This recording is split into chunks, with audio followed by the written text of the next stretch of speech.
Dans cette vidéo, on va discuter du concept de déterminisme. Alors, généralement, le déterminisme n'est pas un concept très apprécié par la majorité de la population, car elle donne, un aspect froid à la vie. On a l'impression que toute chose que l'on va faire sera déterminée à l'avance, et donc qu'aucune de nos actions n'auront d'impact sur ce que nous allons faire au cours de notre vie. Moi, je vais essayer un peu de débunker cette vision-là qui me semble assez caricaturale. Alors, premièrement, on va essayer de faire la distinction entre deux concepts philosophiques qui sont le fatalisme et le déterminisme.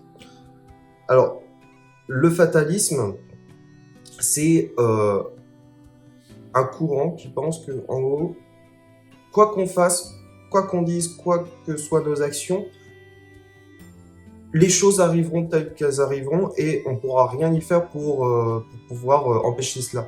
C'est un concept qui est bien illustré dans le livre de Diderot qui s'appelle Jacques le Fataliste, qui décrit un valet qui, lors de ses voyages avec son maître, arbore donc le visage du fataliste et qui dit que tous les problèmes qui leur arrivent, etc., de toute façon, ils n'auraient pas pu les éviter et que cela devait arriver tel que cela devait arriver.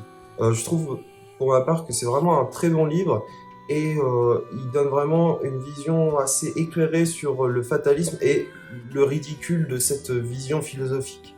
Le déterminisme peut, au premier abord, ressembler au fatalisme, mais dans son usage, ça n'a pas grand-chose à voir.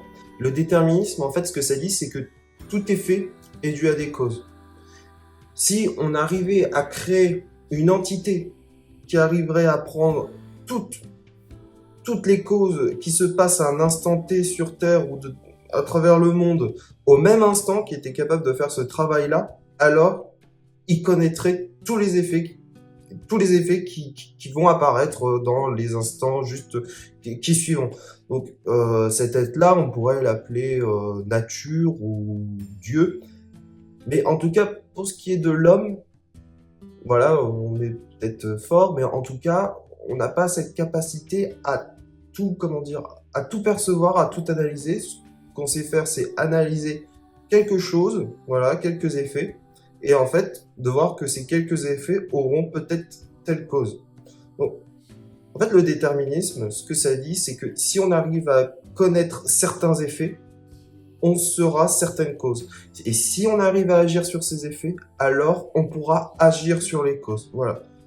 D'une certaine manière, le déterminisme, c'est une sorte d'ode à la liberté dans le sens où elle dit que nos actions auront une conséquence sur le futur. La notion de déterminisme, elle peut par exemple être rattachée à la notion de stoïcisme, donc du stoïcisme de l'Antiquité, qui dit en gros qu'il ne faut agir que sur les choses qui dépendent directement de nous et ne pas dépenser notre énergie inutilement dans les choses qui vont au-delà de nos propres capacités d'action. Machiavel développe une notion à peu près similaire qui est la notion de fortune. Donc Machiavel, il distingue deux choses. Il distingue ce qui dépend de nous et bien évidemment ce qui ne dépend pas de nous. Ce qui ne dépend pas de nous, il appelle ça la fortune. Voilà, quelque chose qui arrive comme ça par hasard. Ce que dit Machiavel, c'est que après avoir pris acte de ce qui dépend de nous et de ce qui ne dépend pas de nous, de faire en sorte d'organiser sa vie pour que ce qui ne dépend pas de nous ait le moins d'impact sur le cours de notre vie. J'ai essayé d'expliquer quelques cas pour voir en quoi le déterminisme peut être d'une certaine manière source de liberté. On peut prendre le cas de l'oiseau. Donc un oiseau peut voler, voilà. Et pourtant, quand l'oiseau vole, il ne peut pas dépasser une certaine vitesse. Voilà. On sait bien que l'oiseau, quand il vole, il est ralenti par la friction de l'air. Donc la friction de l'air est ce qui empêche à l'oiseau d'atteindre une vitesse supérieure. Donc on pourrait penser, mais alors si l'air, est ce qui empêche l'oiseau de voler de plus en plus vite, bah, retirons cet air alors. Oui, mais si on retire cet air, qu'est-ce qui se passe? Il n'y a plus d'atmosphère, et en fait, bah, l'oiseau, il peut plus voler, puisqu'il n'y a plus de portance sur ses ailes. Donc, sans portance, il peut plus voler, et donc, ce qui veut dire que, en fait, ce qui le contraignait était aussi la chose qui le permettait d'avancer. C'est là, dans ce sens-là, où je veux dire que la contrainte peut être aussi source de liberté. Voilà. Ici, l'atmosphère permet à l'oiseau de se déplacer. Et sans cette atmosphère, l'oiseau ne peut rien faire. On peut prendre aussi le cas d'une voiture, voilà, qui roule. Une voiture ne peut pas dépasser une certaine limite de vitesse, encore une fois, due à la friction de l'air. Et de la même façon dont on a raisonné avec l'oiseau, si on enlève la notion de friction, en fait, la voiture, c'est bien, elle va plus être bloquée par la friction de l'air, mais par contre, elle pourra plus avancer, puisqu'il n'y aura plus de friction entre les pneus et le sol, et donc physiquement, elle ne pourra juste plus avancer. Donc on voit bien que là, en fait, la contrainte est source de liberté. Cette notion que la contrainte peut être source de liberté se retrouve aussi beaucoup dans l'art, dans les projets artistiques. Par exemple, prenons juste un peintre. Déjà, un peintre, pour pouvoir peindre, il aura besoin d'un pinceau, il aura besoin de couleurs et il aura besoin d'une toile qui sera délimitée sur une certaine proportion de l'espace. Ensuite, donc tout ça déjà, c'est des contraintes. Voilà. Il ne pourra pas peindre dans l'air sans rien du tout pour pouvoir dessiner. Ensuite, il y a aussi, bien évidemment, dans la peinture, des mouvements artistiques. Quand un mouvement artistique se veut réaliste, le peintre doit suivre certaines, comment dire, contraintes artistiques, qui sera donc ici suivre un certain cadre pour arriver à un résultat réaliste. Donc, tout ça, ce sont des contraintes, et pourtant, on voit bien, par exemple, dans de nombreuses peintures, que cette notion de contrainte est aussi la capacité, est aussi source pour le peintre de dépasser ces contraintes-là, de les utiliser et pouvoir créer quelque chose d'original qu'il n'aurait peut-être jamais pu atteindre sans lui donner un certain cadre. Maintenant, on va réfléchir en quoi le déterminisme peut être utile dans sa vie, voilà, pour ses actions, pour les choix qu'on fait, etc.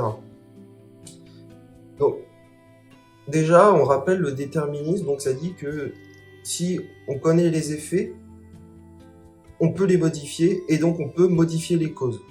Donc, d'une certaine manière, ça pousse à, ça pousse aux personnes à s'informer et à apprendre des choses. Puisque plus on s'informe, plus on apprend des choses, mieux on connaît les effets, et mieux on connaît les effets, mieux on peut les modifier, et mieux on peut les modifier, mieux on peut en modifier les conséquences. Donc ça, c'est vraiment le premier point. C'est vraiment, en fait, une sorte d'ode à l'apprentissage intellectuel. Prenons l'exemple d'une famille qui veut acheter une maison en Bretagne. Donc, ils savent pas trop où ils veulent l'acheter, et il faut qu'ils fassent un choix. Donc moi, déjà, ce que je leur dis, surtout, n'achetez pas une maison sur la côte bretonne. Maintenant, depuis 30 ans, on sait qu'il y a le dérèglement climatique, qu'une de ses conséquences, c'est la montée des eaux. Et donc, en fait, en prenant en compte ces informations, on voit bien que c'est une très mauvaise idée d'acheter une maison sur la côte bretonne, parce que ça fait partie des endroits en France qui sont le plus susceptibles d'être inondés par la montée des eaux. Et d'ailleurs, on sait aujourd'hui que beaucoup de personnes sont dans un cas, difficile d'expulsion, ou vont l'être.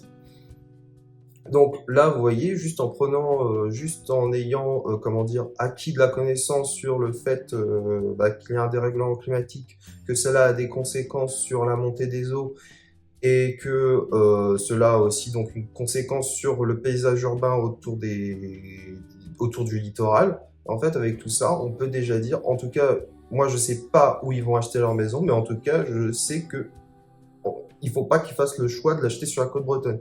S'ils n'avaient pas fait ce travail de réflexion, voilà, en pensant que des effets peuvent avoir des conséquences, des causes peuvent avoir des conséquences, en fait, ils auraient pu faire comme beaucoup de gens, acheter une maison sur la côte bretonne voilà, ces dernières années, et en fait, remarquer que bah, leur maison, elle va dans les années à venir valoir plus rien du tout, et surtout bah, disparaître en fait. Donc ça peut être un outil efficace pour en tout cas se donner, on va dire, un certain panel de choix possibles.